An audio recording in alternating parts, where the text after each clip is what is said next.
A reflection on a season of Lent. Beginning on Ash Wednesday, the 40-day season of Lent begins, and this leads us to the doorstep of Easter morning. By observing the 40 days of Lent, Christians replicate Christ's temptation and his sacrifice in the desert for 40 days. Lent invites us to give things up. You probably have done that. You probably have heard that before.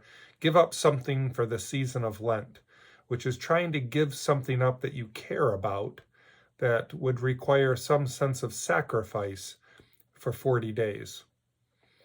We do this for two reasons, really. First, we do it so that we might join ourselves in some small way to the sacrifice of Christ, thus practicing a sense of discipline during the season of Lent.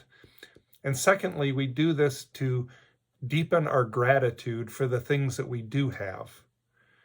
They say that you don't really know what you have until you lose it. And in some ways, the season of Lent invites us to practice losing things so that we might even be more grateful, full of gratitude for the gifts that God has given to us. So I don't know what you're going to give up for Lent. I'm going to try. I've tried this before years ago, but I'm going to try to not eat anything from 7 p.m. until 2 p.m.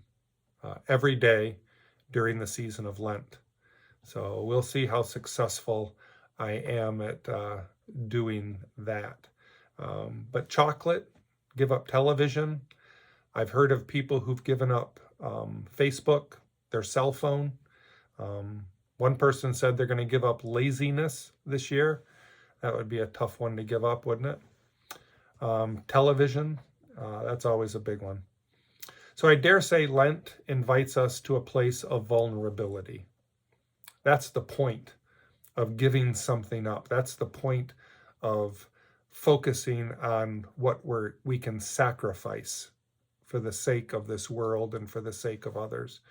Vulnerability invites us to open ourselves to the hurt of what it means to be human, to recognize other people who are in need. By focusing our hearts and our lives and our energies on the poor and on the homeless, the sick, those filled with fear, anxiety, or worry, sometimes those people include us as well.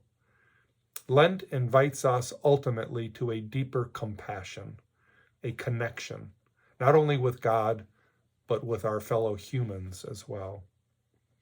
Lent invites us to love the most vulnerable first by recognizing our own vulnerabilities and continuing to love ourselves.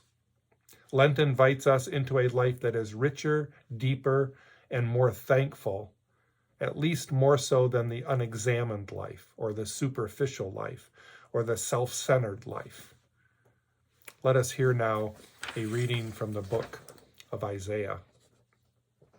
Isaiah says, "Do not fear, for I have redeemed you. I have called you by name, and you are mine. When you pass through the waters, I will be with you, and through the rivers, they shall not overwhelm you.